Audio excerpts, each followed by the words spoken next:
안녕하세요. 생기한의원 박치영 한의사입니다. 이번 영상에서는 아토피 피부염에 쉽게 동반되는 2차 감염에 대해서 말씀드리겠습니다.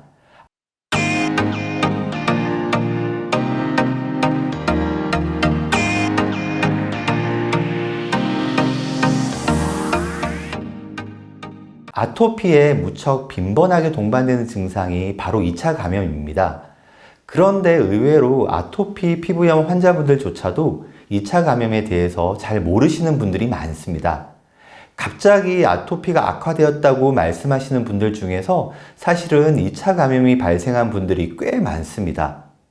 2차 감염이 발생했을 때 이때 잘 관리하지 못하면 기존의 아토피 피부염이 더욱 악화되기 때문에 2차 감염에 대해서 잘 알고 계셔야 합니다. 2차 감염의 의미는 말 그대로 2차적으로 감염되는 증상이 나타난다는 것입니다.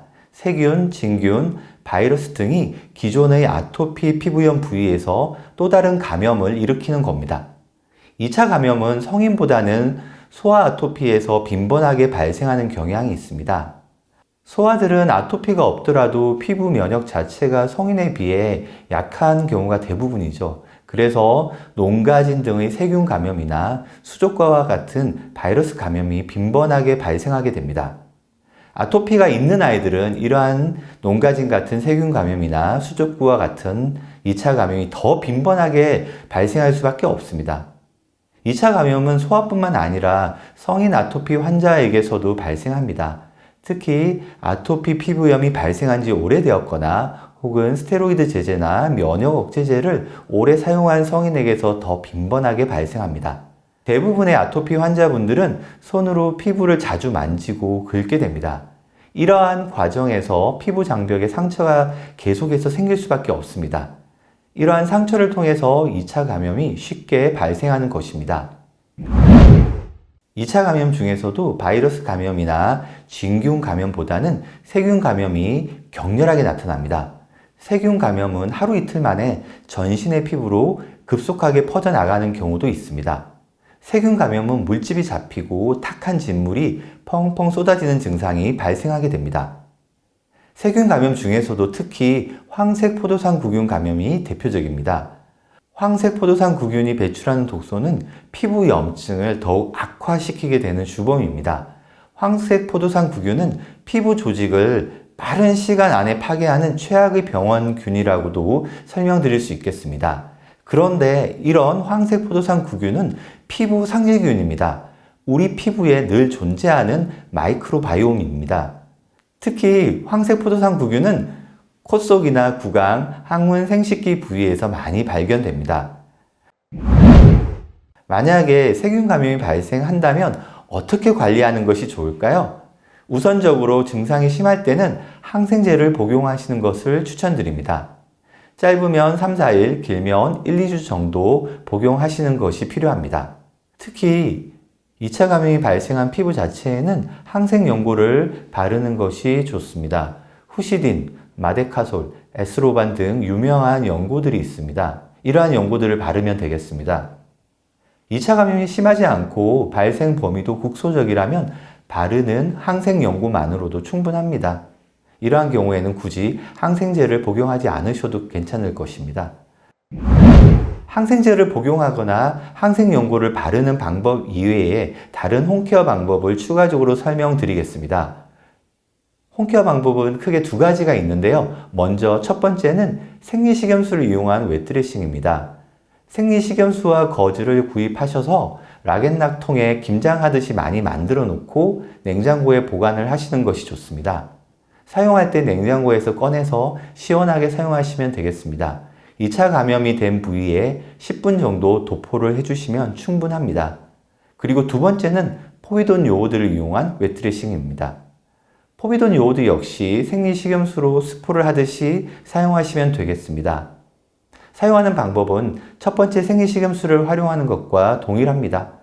약국에서 용량이 큰 포비돈 요오드와 거즈를 구입하신 다음에 만들어서 사용하시면 되겠습니다.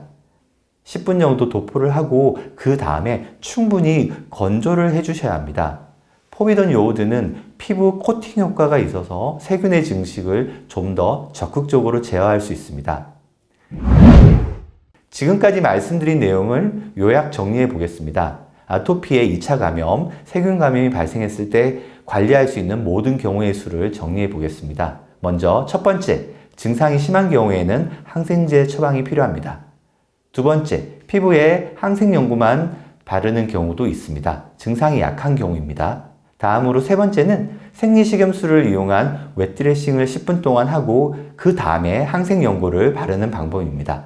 마지막 네 번째는 생리식염수 웻드레싱을 10분 동안 하고 다시 포비돈 요오드 드레싱을 10분을 한 다음에 항생 연고를 바르는 방법입니다. 하지만 포비돈 요오드 드레싱을 할 때 통증이 너무 심하게 발생한다면 굳이 하지 않으셔도 괜찮습니다. 생리식염수 웻드레싱만으로도 충분한 경우가 대부분입니다. 포비돈 요오드 드레싱을 2차 감염이 없는데도 하시는 분들이 꽤 계실 겁니다. 장기간 포비돈 요오드를 사용하면 오히려 피부 세포의 재생을 억제하게 됩니다. 따라서 평소에는 포비돈 요오드 사용을 자제하시는 것이 좋습니다.